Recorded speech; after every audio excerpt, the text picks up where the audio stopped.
Assalamualaikum warahmatullahi wabarakatuh. Berikut ini adalah ruang kolaborasi modul 1.3. Adapun anggota kelompoknya yang pertama adalah Frida Nurjayanti, Heni Dara Puspita, Irwan, dan Marsono. Inquiry apresiatif adalah sebuah paradigma sekaligus model manajemen perubahan yang memegang prinsip psikologi dan pendidikan positif serta pendekatan berbasis kekuatan. Inquiry apresiatif dapat dilakukan dengan melaksanakan 5 tahapan, yaitu B. Buat pertanyaan, A. Ambil pelajaran, G. Gali mimpi, J. Jabarkan rencana, dan A. Atur eksekusi atau biasa disebut dengan bagja. Visi kelompok yaitu mewujudkan pembelajaran yang menyenangkan untuk menumbuhkan kreativitas dan kemampuan bernalar kritis pada murid. Adapun pernyataan prakarsa perubahan yaitu menumbuh kembangkan profil pelajar Pancasila pada diri murid dengan menghadirkan pembelajaran yang menyenangkan. Aset yang dimanfaatkan yang pertama yaitu modal aset manusia. Di antaranya adalah tenaga pendidik, guru, rekan sejawat, kepala sekolah, dan murid. Modal aset fisik diantaranya yaitu ruang kelas, media pembelajaran interaktif, contohnya alat peraga, proyektor, laptop, perangkat kelas, dan lain-lain. Yang ketiga adalah modal lingkungan atau alam. Contohnya adalah tanaman dan makhluk hidup di lingkungan sekitar rumah atau sekolah.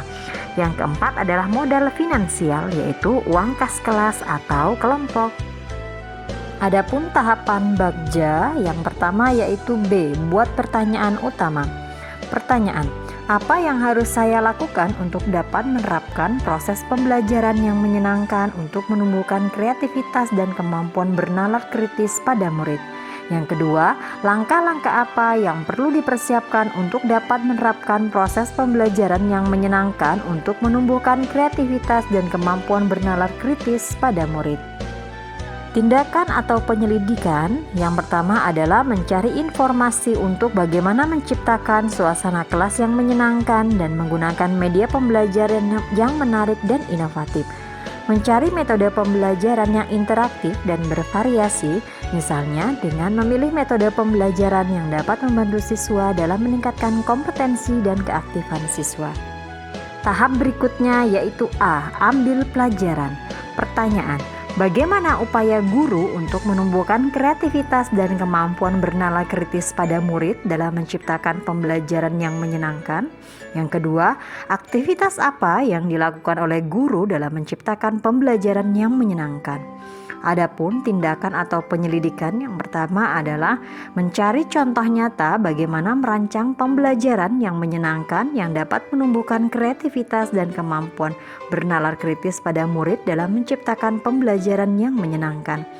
Yang kedua adalah mencari tahu dengan melakukan wawancara atau survei tentang gaya belajar murid dan melakukan wawancara atau survei kepada rekan sejawat tentang pengalaman dalam penerapan pembelajaran yang menyenangkan di sekolah. Tahap berikutnya adalah G. Gali mimpi. Pertanyaan, apakah kebiasaan-kebiasaan baru yang saya bayangkan terjadi jika dapat menerapkan proses pembelajaran yang menyenangkan untuk menumbuhkan kreativitas dan kemampuan bernalar kritis pada murid? Tindakan atau penyelidikan yang dilakukan adalah yang pertama, membuat media pembelajaran yang baru dan menerapkannya dalam proses pembelajaran untuk meningkatkan kreativitas dan bernalar kritis pada murid. Yang kedua, berbagi praktik baik dengan rekan sejawat untuk memberikan pengalaman dan pengetahuan saya dalam memberikan pembelajaran yang menyenangkan pada murid. Yang ketiga adalah membuat gambaran sikap dan respon anak terhadap proses pembelajaran yang telah dilakukan. Tahap berikutnya adalah J. Jabarkan rencana. Pertanyaan, apa langkah pertama yang bisa dilakukan dalam menerapkan proses pembelajaran yang menyenangkan untuk menumbuhkan kreativitas dan kemampuan bernalar kritis pada murid? Tindakan atau penyelidikan yang dilakukan adalah yang pertama, membuat daftar pertanyaan untuk berdialog bersama murid. Contohnya, apa saja hal-hal yang perlu diterapkan untuk membuat pembelajaran lebih menyenangkan? Yang kedua adalah memberikan ice breaking untuk menciptakan suasana pembelajaran yang lebih menyenangkan. Tiga adalah memberikan media pembelajaran yang dapat menumbuhkan kreativitas dan kemampuan bernalar kritis pada murid. Yang keempat, melakukan dialog bersama kepala sekolah dan rekan guru melalui program atau kegiatan penguatan. Yang terakhir yaitu atur eksekusi. Pertanyaan, siapa saja yang bisa mengarahkan dan memantau proses pembelajaran di sekolah? Yang kedua, siapa saja yang akan saya libatkan untuk mewujudkan proses pembelajaran yang menyenangkan tersebut? Yang ketiga, kapan proses pembelajaran tersebut dapat dilaksanakan? Tindakan atau penyelidikan yang dilakukan adalah yang pertama, mengajak rekan sejawat dan kepala sekolah untuk melakukan observasi dan refleksi. Kedua, melibatkan guru dan murid dalam melakukan kegiatan pembelajaran dan refleksi. Yang ketiga, pada setiap saat proses pembelajaran berlangsung, yaitu pada hari-hari efektif.